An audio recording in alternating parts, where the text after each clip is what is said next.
this demo, we're going to take a brief look at the interface of ArcMap, one of the pieces of software that make up ArcGIS. Before we open it up, I want you to think for a moment about what you expect a GIS software package to be like. What do you imagine interfacing with it is like? Do you type in commands? Are you drawing things on screen? Is it like using Google Maps? How do you interface with it for analyzing your data, for viewing your data, for showing it to others? ArcMap uses a lot of different interface paradigms. Some of them you're going to be really used to, and some of them are going to be brand new. And that's the point of this screencast here, is to show you which of those you'll be familiar with and where to explore for the rest of it. I'm running Windows 10, so to launch it, I can bring up my Start menu, and it's going to look a little different than what you're used to. But if I bring up my Start menu and click All Apps, once ArcGIS is installed, I'll see it in an ArcGIS subfolder under A, and I can start up ArcMap 10.3 from here. I could also type it in the search box here, and it should come up there, and that'll work on Windows 7, Windows 8, and Windows 10. ArcGIS takes a little while to launch depending upon your computer. This is a decent computer that I'm on right now, and it usually takes it about a minute. And it'll go through three phases: the initializing license, initializing application, and initializing document phase, or loading document phase. And depending upon your environment and where your license is coming from, it can take anywhere from 15 seconds to a minute or a couple minutes. So don't be worried if it takes a little while to load. Once it loads up, we get this getting started dialog that shows up, and it shows us templates. So first off, we can create map templates, and we'll potentially go over that later. But the thing I want you to notice here is this default geodatabase option. This is where ArcGIS by default stores data that you're working with. Any products that you're creating by default will go there, and you can specify that for the map document right off the bat. To open a new map document from here, I can click cancel and I'll still get a blank map document, or I can click OK once I have a template selected, and it'll use that template to create a new map for me. In this case, since it's a blank map anyway, I'm going to accept the default geodatabase and click OK. Right off the bat, first things I would notice as a new user are that there's a menu bar up here. You're probably familiar with menu bars from many other applications. They're starting to disappear in newer software packages, including in ArcGIS Pro. You don't have this as much, but the classic example would be Microsoft Office has a ribbon interface. ArcMap still has kind of that classic interface where you have a menu bar with a file menu, and then you have these toolbars up here that I can rearrange by grabbing this little control and moving it to where I want. And they have all these little icons that do different things. Some of these are going to be brand new and very specific to ArcGIS, and some of them are going to be super familiar, like the save, the print, the open, and the new tools. So the rest of this interface, though, is pretty specific to ArcGIS. I encourage you, when you first open ArcGIS, to explore these menus for yourself and see what's in there, because that's going to be a way that you start figuring out pieces of the software that maybe we won't cover in this course, or that we don't cover in depth in the area that you're interested in, and to explore the toolbars too. Before we do that in this demo, I want to quickly go over the rest of the interface. ArcGIS is mostly composed of things that we call panes. So over here we have the table of contents pane or window. We can bring these up under the Windows menu in here. So if I lost the table of contents pane by clicking X and getting rid of it, I can go back to Windows and click Table of Contents, and it's going to come back up. I can also dock Table of Contents so that it goes over to the side just like the Catalog and Search panes on the right, and then it automatically disappears for me when I don't want it, and if I hover on it, it comes back out while I'm hovered, and it'll disappear again when I move my mouse off. Or I can click on it to bring it back up and then pin it back down just like it was when we started, using that little pin at the top, that auto hide button. I can change the size of panes by hovering over them and dragging. And for those of you who really like to customize your interfaces or who have different sized monitors, you can click and drag to pull the pane off of where it is now and dock it to somewhere else. And there are multiple options for this. I'm not going to cover them all right now, but the most common ones are to just dock it to another side. And if I bring it over to this blue button here, it'll dock it to the right side there. just like catalog and search. And if I auto hide it here, it auto hides to the right. What if I wanted it to join catalog and search though? I can make those fly out, and they're going to be right next to each other here. And then if I tear off table of contents again and bring it to the bottom of this window, I can then attach it to the bottom there. Or I can make it another part of this by dragging it again and hovering over the pane that I want it to be in. And if I hold it over that center, there's that little icon there that looks right at the bottom like it has tabs, and that's what they are. If I attach it there, I get a tab with table of contents, search, and catalog over here, which if I pin them down, they all hide together, and if I bring them out, I get still just the one. So I'm going to put table of contents back where it started, because that tends to be where I like it.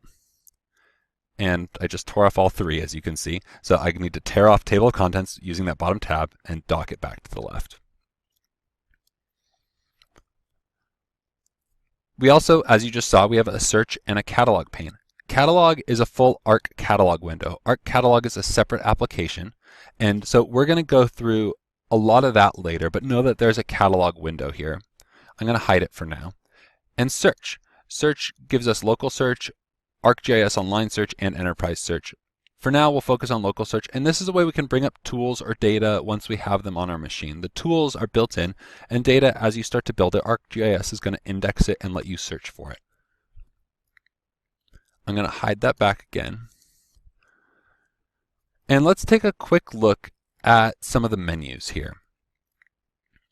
What I tend to go looking for first thing when I open up a new application is I want to know what options the application has. So ArcGIS has a lot of different ways to customize the applications and ways to set your options depending upon the context of what you're doing. But the big one for the full application itself is under the Customize menu, intuitively enough, and then ArcMap Options. And if I bring that up, I get this beefy dialog full of different tabs. And a lot of the ones that you may find yourself wanting to adjust right off the bat are on this first General tab. So one thing that gets a lot of new users is the mouse wheel and continuous zoom pan tool. I personally, by default, ArcGIS, when you roll your mouse wheel forward, it zooms out. I like it if it zooms in when I do that. Some people like it when it zooms out, and so you could set that yourself. If I click apply, it'll save those settings and leave the dialog open. The other thing that we'll talk more about later is the option to make relative paths the default for new map documents. We'll talk more about what that is when we define how map documents work and what relative paths are in another lecture. But for now, I'll check that box. A few other tabs that you might want to check out are on this bottom row here. And one that I like to set is enable hardware acceleration for supported layers. If you have a decent graphics card, this is going to make certain types of layers display more quickly. So I usually set that because this computer does have hardware acceleration. And then another one to check out is metadata. I'm not going to change anything here yet because when we get to checking out Arc Catalog, I want it to show you what it shows by default. But note that there are different styles of metadata. That is the data that describes the process and the function and the form of the data that we're loading.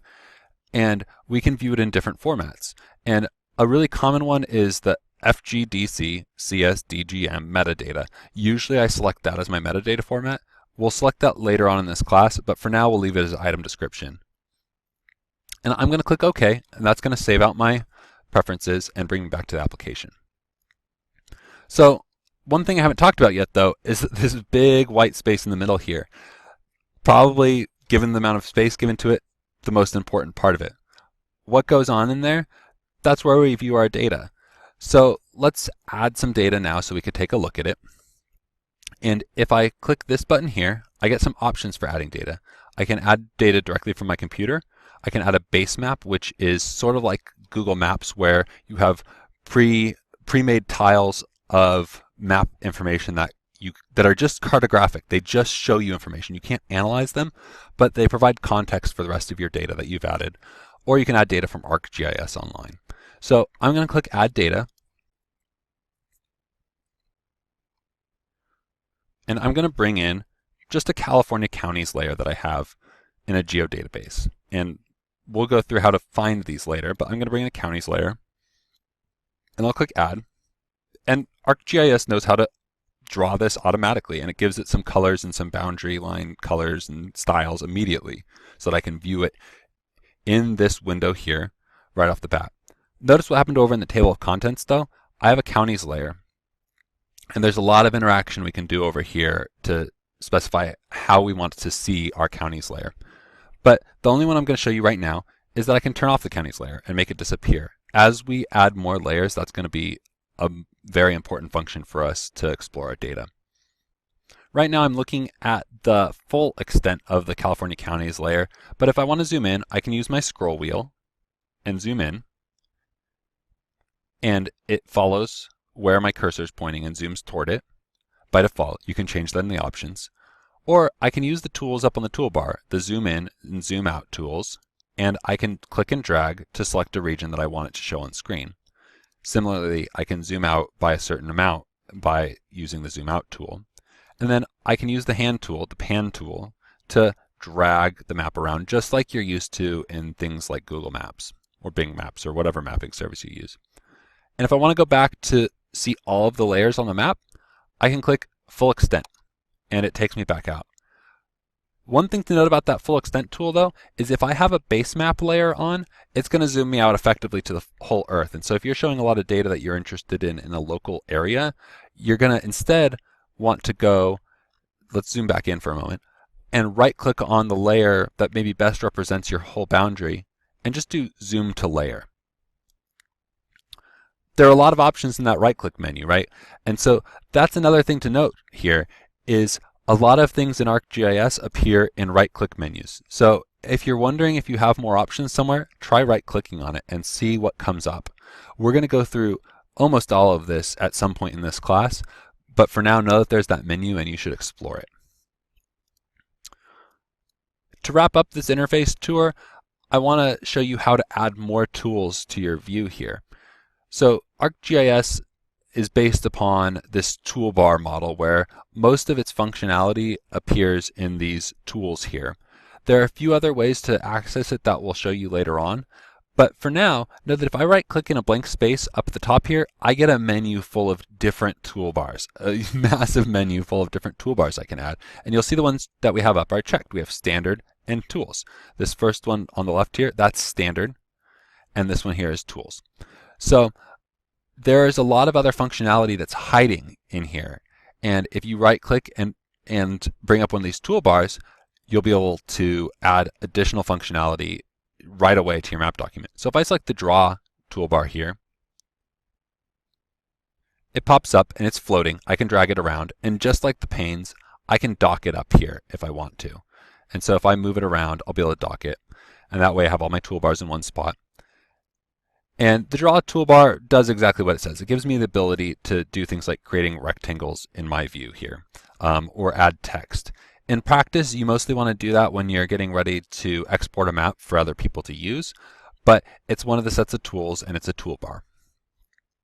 To bring this all to a close, let's save our map document. A map document is exactly what it sounds like. Just like a Microsoft Office document, you're going to save it, and the things that you've done in here are going to be saved into one file that you can open and share with other people. The counties layer that I added, that's not contained in the map document. The map document just references it where I loaded it from, and so if I ship it off, we'll need to do some special things that we'll go through in another lecture. But I'll name this California Counties, and note that I used an underscore. That's a personal preference these days, but it's a legacy of when ArcGIS wasn't very good with spaces, so you might make it a habit and find that things get a little easier if you do. And save as type ArcMap document in my ArcGIS folder, which is part of my Documents folder. And if I click Save, I now have that in the title bar, and I can reopen it later if I want to. That's it for this demo. That's how you open ArcGIS, create a new map document, and find the tools you need in order to do your analysis and explore your data. Thanks, and I'll see you in the next lecture.